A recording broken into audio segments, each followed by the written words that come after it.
Oke, sampai jumpa lagi. Kita ketemu di diskusi terkait dengan analisis laporan kinerja, kawan-kawan ya. Kita akan membicarakan tentang laporan kinerja atau yang sering disebut performance report ya. Apa sih sebenarnya laporan kinerja itu? Ya, setiap aktivitas perusahaan, setiap fungsi itu diminta laporannya. Kalau tadi bicara tentang perencanaan, kemudian penganggarannya bagaimana, maka akan dilihat, akan diukur laporannya seperti apa. Ya, akan dinilai. Ciri khas laporan pelaksanaan adalah dapat menunjukkan varian atau selisih hasil ya, yang sesungguhnya dengan standar yang dianggarkan. Kalau tadi sebelumnya kita diskusi anggaran, maka yang dianggarkan berapa, sekarang terjadi realisasi berapa, dan menunjukkan selisih yang signifikan atau tidak ya. Itu perlu menjadi ukuran atau tolak ukur penilaian kinerja perusahaan ya, teman-teman. Oke. Hal-hal yang menjadi pertimbangan dalam menilai atau meneliti suatu varian atau selisih ada yang terkait dengan varian tidak material. Tidak material enggak masalah. Varian yang disebabkan pelaporan, adanya pelaporan yang berbeda ya, berarti harus disikapi. Kemudian disebabkan oleh keputusan manajemen ya, bisa saja ya selisih karena disebabkan keputusan manajemen. Ya, yang berubah bisa atau bergeser ya, bisa saja. Tapi bisa juga varian yang disebabkan oleh faktor yang tidak dapat dikendalikan. Tetapi dapat ditentukan berapa biayanya. Ini biasanya faktor eksternal ya, teman-teman. Faktor eksternal bisa saja kebijakan pemerintah. Nah, ini akan kita menjadi beberapa pertimbangan dalam pengukuran. Beberapa cara untuk melihat atau menyelidiki varian atau selisih. Apa sih penyebabnya?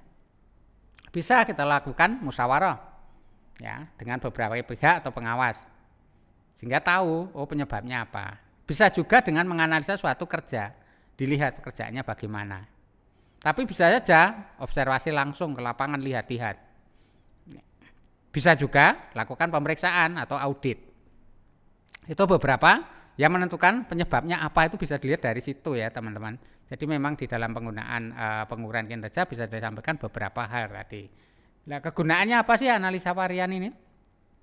Untuk menyelidiki varian antara hasil sesungguhnya dengan periode yang berjalan sebelumnya. Jadi sekarang itu bagaimana sih posisinya? Nah, itu dilihat dari situ.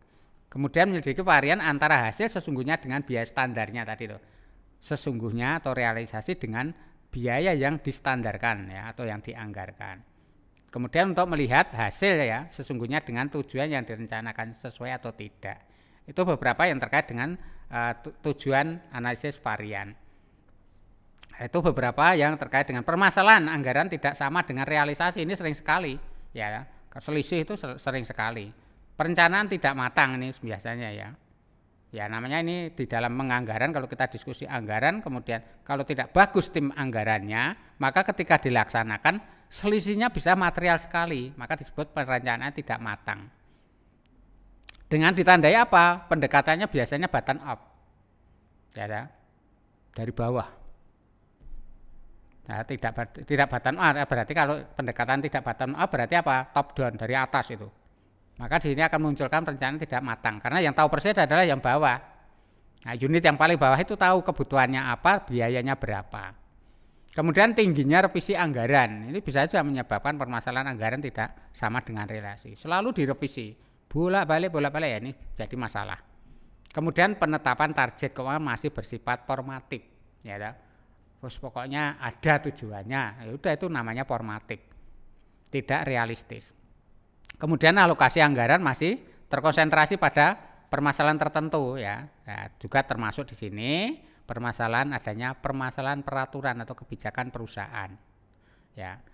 Ini hal-hal yang menjadi sering sekali terjadi di dalam menyusun anggaran tidak sesuai dengan realisasi. Ya, itu beberapa contoh penyebab analisa selisih. Bisa aja bahan baku ya, kayak contoh bahan baku. Kita membicarakan bahan baku, selisih bahan baku. Itu bisa dilihat ketika teman-teman dulu belajar akuntansi biaya, bisa masih ingat ya. Selisih harga bahan baku. Selisih bahan baku sekian. Nah, itu selisih harga atau selisih apa? Atau selisih efisiensi bahan baku. Nah, kalau selisih harga berarti saat direncanakan harganya berapa, setelah direalisasi beli harganya berapa. Tapi bisa juga selisih efisiensi, direncanakan 5 tetapi bisa dipakai hanya 4. Ya, ini bisa efisiensi. Kemudian bisa saja misalnya upah langsung. itu selisih tingkat upah ya, tingkat upah akan diukur selisihnya berapa. Termasuk di sini selisih BOP ya, selisih budget dan kapasitasnya. Mudah-mudahan teman-teman masih ingat ya, terkait dengan budget dan kapasitas untuk mengukur BOP. Itu beberapa yang terjadi, ini contoh saja ya, contoh untuk menganalisa selisih. Lebih detail banyak sekali ya, selisih harga jual, selisih kuantitas, selisih harga beli. Ini beberapa contoh ya yang terkait dengan untuk analisa selisih dalam kegiatan sehari. Oke, untuk analisa selisih dalam praktek ya, beberapa hal yang menyebabkan perbedaan dalam praktek yaitu perbandingan periode waktu ya. Ini bisa menyebabkan selisih ya. Periode waktu, misalnya periode waktunya dimulai Januari sampai Desember, tapi digeser ya, bisa saja digeser Februari sampai Januari. Lah ini akan bisa juga seperti membedakan ya, akan bisa. Kemudian memfokuskan pada laba kotor saja, ini bisa menyebabkan perbedaan ya, termasuk standar evaluasi.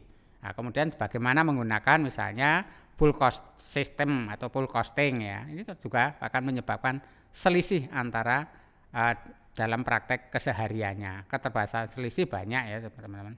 Oke, yang kita lihat adalah yang terakhir ini, tentang paradigma manajemen lama dan manajemen baru ya, di dalam analisa laporan kinerja ini. Kalau manajemen lama, paradigma manajemen lama itu ditandai dengan adanya konsep kapitalis. Apa maknanya kapitalis? Ya toh? Pencapaian kinerja paling optimal. Jadi kadang dengan prinsip ekonomi itu biaya yang serendah mungkin untuk mencapai laba atau keuntungan yang paling banyak atau optimal. Itu paradigma lama. Ya. Kalau yang baru bagaimana? Nah, ini paradigma baru. Manajemen baru itu ditandai konsep bahwa semangat dan perilaku dari anggotanya yang cerdas.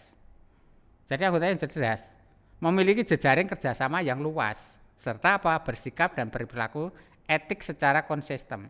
Dia memberdayakan semua yang ada, baik sumber daya manusianya maupun yang lain, di dalam menjalankan kegiatan kerja dan usaha untuk mencapai kinerja yang optimal.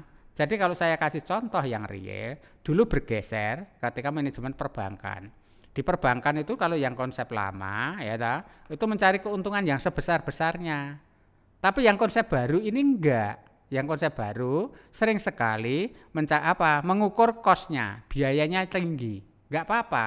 Tetapi setiap manajer, setiap fungsi akan dibebani target omset yang besar, ya, target atau omset yang besar, sehingga layak saja direktur perbankan itu ya pendapatannya tinggi. Tetapi teman-teman perlu tahu bahwa dia harus bisa mengejar omset yang tinggi juga. Itulah beberapa perbedaan konsep antara manajemen lama dan manajemen baru di dalam proses analisa kinerja keuangan. Oke, untuk hari ini diskusi kita akhiri dan bisa dilanjut diskusi di lewat forum-forum lain, misalnya Zoom, grup WA maupun GC. Akhirnya, assalamualaikum warahmatullahi wabarakatuh. Salam sehat selalu.